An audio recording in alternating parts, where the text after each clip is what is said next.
tudo bem com vocês? A última atividade que eu pedi pra fazer foi histórias em quadrinhos. Vocês já sabem o que é, a gente tem na sala lá, né, um suporte de gibis. As histórias em quadrinhos acontecem em desenho, com quadrinhos, balões de fala.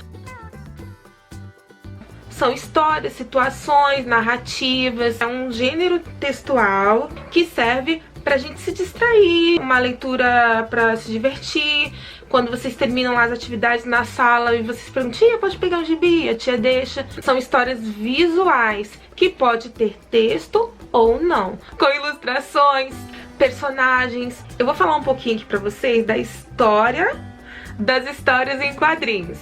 Isso vocês não sabem. A primeira vez que foi lançado, lá no ano de 1894, tem muito tempo.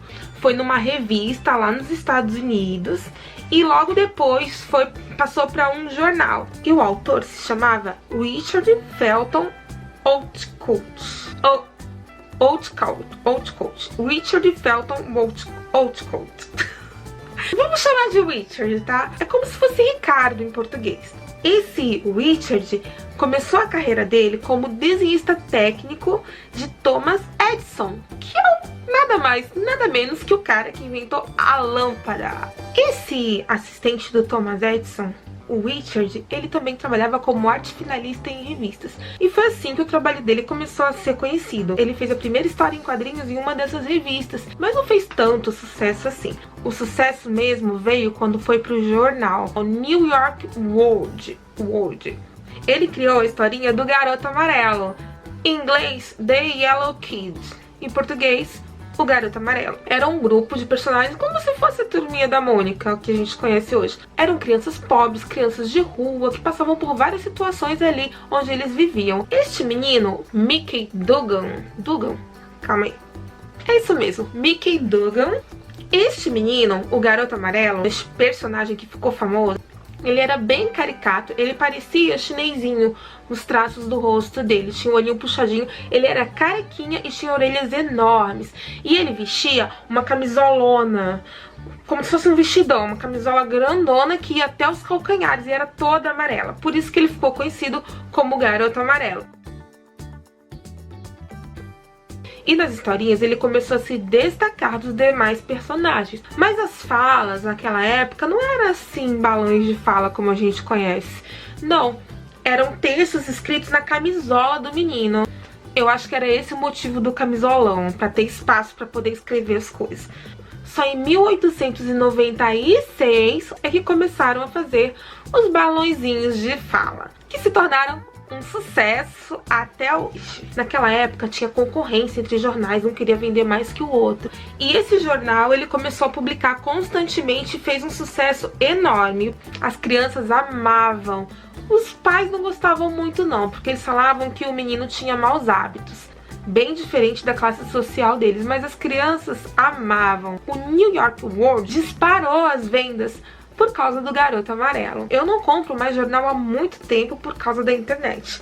Mas quando eu comprava, né, quando eu precisava procurar emprego, eu comprava sempre, eu via sempre histórias em quadrinhos ali. Hoje a gente tem os gibis. Gibi, na verdade, é como se fosse uma marca, era o nome da revista na época, né? É a mesma coisa quando a gente fala que vai comprar Bombril. Na verdade, é esponja de aço, Bombril é a marca. Então gibi era a mesma coisa, gibi era o nome da revistinha. Não era o nome da história em quadrinhos, mas ficou tão conhecido que hoje todo mundo chama de gibi. Aqui no Brasil, a primeira história em quadrinhos foi no ano de 1905, gente. Muito tempo, né? E o autor desse lançamento se chamava Renato de Castro, com um personagem chamado Chiquinho. E no ano de 1960 foi quando lançou o primeiro gibi colorido, que é o gibi como vocês conhecem, como a gente tem lá na sala de aula, que foi com a turma do Pererê, e o autor foi o Ziraldo, o mesmo autor do Menino Maluquinho, tá bom?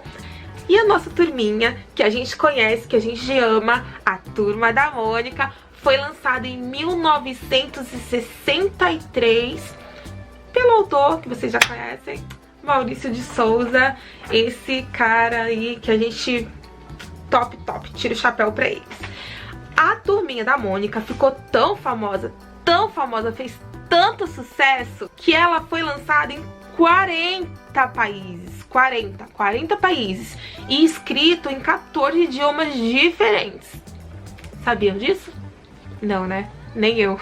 Então, crianças, quando nós voltarmos às nossas aulas, que vocês forem lá encontrar os nossos gibizinhos de novo, leiam com mais cuidado, tratem com muito carinho, não rasguem, porque a Turminha da Mônica é muito importante. Beijo!